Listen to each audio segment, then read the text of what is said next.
नमस्कार दोस्तों, ज्योतिष का सफर में नरेश गांधी का सादर प्रणाम। ये हमारा 180वां एपिसोड है जिसका नाम है परिवर्तन योग। परिवर्तन इस संसार का अतल नियम है। ये परिवर्तन हमारे शरीर से भी जुड़ा है। जो आज जन्मा है वह कल कुमार बनेगा, फिर युवान बनेगा, फिर शरीर जीर्ण शीर्ण होगा तो वृद्ध बनेगा। उसके बाद वह शरीर मृत्यु को प्राप्त हो जाएगा। आज से कुछ साल पहले की दुनिया और आज की दुनिया में परिवर्तन आ चुका है। बीते कल में जहां खाली जमीन थी वहां बड़ी इमारतें आज बन चुकी है। जहां बैलगाड़ी या साइकिल पे हम सफर करते थे वहां आज हम बाइक, मोटर, ट्रेन या विमान में सफर करते हैं। इसे परिवर्तन कहा जा सकता है। पहले के जमाने में 50 साल तक शादियां चलती थी और आज के जमाने में 50 हफ्ते भी शादी चल जाए तो ऐसी शादी को सुपरहिट माननी चाहिए। हर चीज में परिवर्तन देखा जा सकता है। जैसे पहले की फिल्मों में और आज की फिल्मों में, पहले के कैमरे और आज के डिजिटल कैमरे में बहुत फर्क आ चुका है। पहले हमारे पास मोबाइल नहीं था, आज हमारे पास अलादीन का चिराग है, जिसे घिसते ही जो मांगते हैं वो मिल जाता है। इसे ही कहते हैं मोबाइल। ये बहुत बड़ा परिवर्तन है। कुछ ऐसे ही परिवर्तन योग हमारी कुंडली में भी कभी कभी बन जाते हैं जो अचानक हमारे जीवन में अच्छा या बुरा भारी परिवर्तन ला देते हैं। आज ऐसे ही परिवर्तन योगों को हम यहाँ समझेंगे। आइए जानते हैं उन परिवर्तन योगों को। हमने आपके सामने ये कर्क लग्न की कुंडली रखी है। दो शुभ स्थान के मालिकों का परिवर्तन योग जातक को सुखी बनाता है, और एक शुभ हो दूसरा अशुभ हो तो मध्यम फल यहाँ मिलता है, और दो अशुभ स्थानों के मालिकों का परिवर्तन राजयोग बनाता है। फल यहाँ अच्छा मिलता है। किसी भी परिवर्तन में छठे 12वां स्थान का जुड़ना और शनि का जुड़ना अच्छा परिणाम नहीं देगा। आइए सबसे पहले जानते हैं लग्नेश और धनेश का परिवर्तन। लग्नेश यहाँ चंद्र है और धनेश बनेगा सूर्य।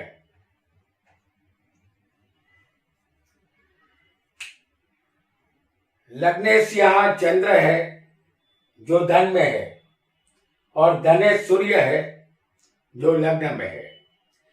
पहला स्थान जातक का शरीर है और दूसरा स्थान धन, वाणी और कुटुंब का है। ऐसा योग किसी भी जातक की कुंडली में होगा तो जातक को अपने कुटुंब की जवाबदारी उठानी पड़ेगी। कुटुंब का पालन पोषण करना पड़ेगा। जातक यहाँ तेज बुद्धि वाला और पुण्यशाली आत्मा होता है। ये परिवर्तन धन और शरीर का है, और शरीर को ही धन की जरूरत होती है। जब जब शरीर को धन की जरूरत होगी धन मिलता जाएगा। जातक यहाँ धनवान बनेगा और कुटुंब का सुख इसे जरूर मिलेगा। अब जानते हैं कि अगर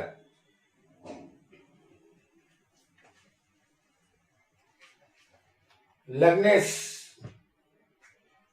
जो चंद्र है अगर वो तीसरे स्थान में होगा, जिसे पराक्रम का स्थान कहते हैं, और पराक्रमेश कौन होता है? बुध,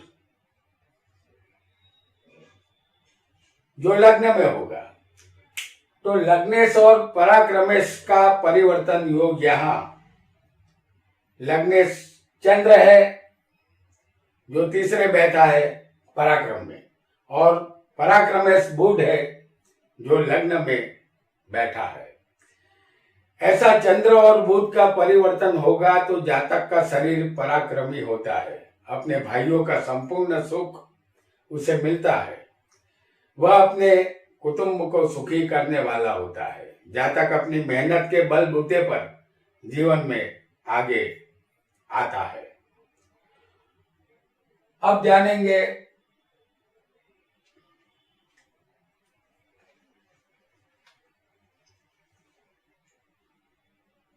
लग्नेश और सुकेश का फल।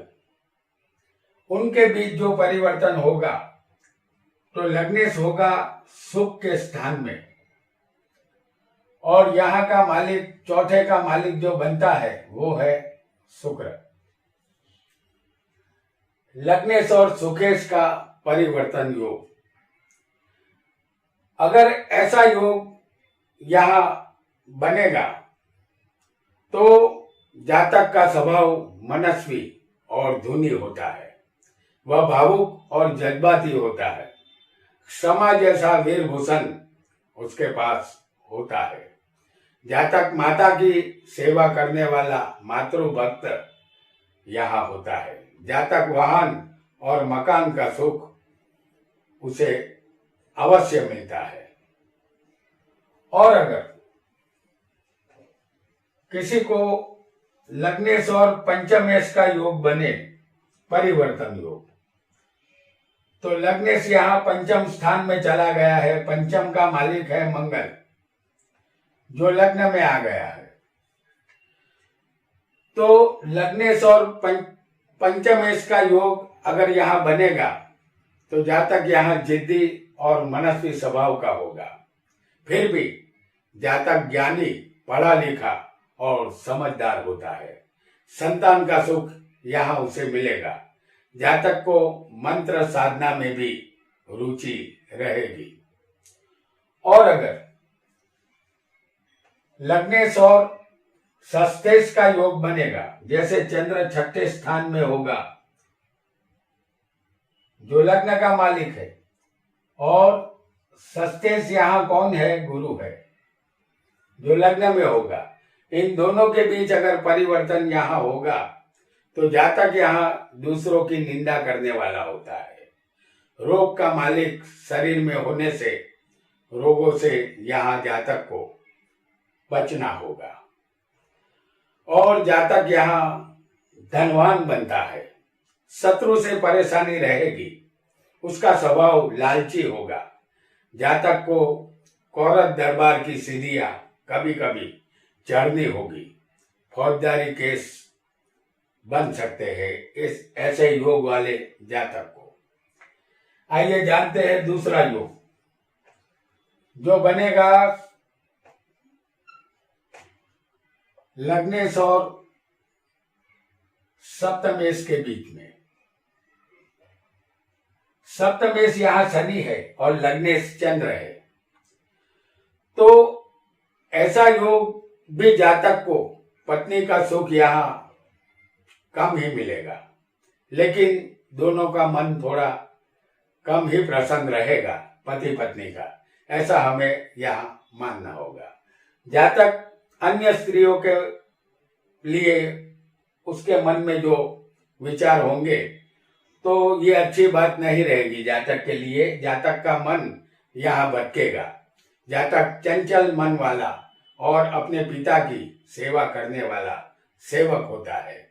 जातक मानसिक रूप से थोड़ा परेशान भी यहाँ रहेगा।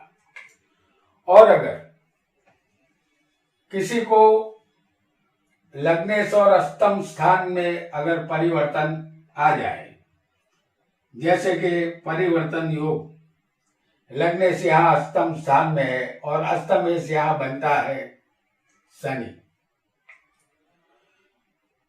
तो जातक यहाँ चोरी करने की आदत वाला हो सकता है।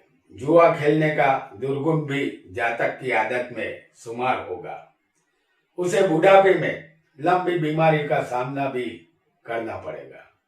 दवाओं का आसरा लेना होगा। कभी कभी बिना मेहनत का धन उसे मिलेगा। और अगर किसी को लग्नेश चंद्र भाग्य में बैठा होगा और भाग्य का मालिक शरीर में होगा, लग्नेश यहाँ चंद्र है और भाग्य गुरु बनता है, तो जातक यहाँ परदेश में बसने की चाहत रखने वाला होता है, धर्म के प्रति आस्था होगी, जातक अनेकों यात्रा प्रवास करने का शौकीन होगा, उसका भाग्य हमेशा उसे साथ देगा, भाग्य का वह धनी होगा, शरीर की तंदुरुस्ती जातक को मिलेगी, शरीर हमेशा स्वस्थ रहेगा। और अगर किसी को लग्नेश चंद्र कर्म में बैठा होगा और कर्मेश मंगल लग्न में आ जाएगा,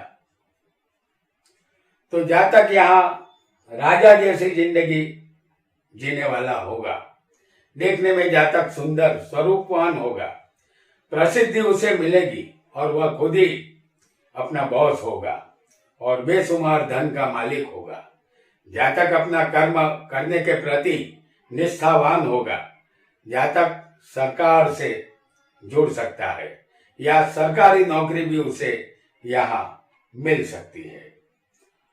और अगर किसी को लग्नेश चंद्र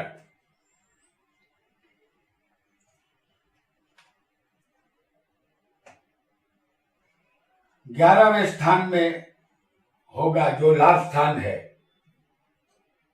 तो लाभेश शुक्र यहाँ लग्न में है और लग्नेश चंद्र लाभ में है, ऐसा परिवर्तन योग भी जातक को यहाँ अचानक धन लाभ या प्रॉपर्टी का लाभ करवा देता है, जातक बहुत ही श्रीमंत बनता है, जातक ज्ञानी और पंडित तो होता ही है, साथ साथ वो दीर्घ आयुष्य भी होता है, जातक को अपने बड़े भाई बहन का सुख यहाँ संपूर्ण मिलता है।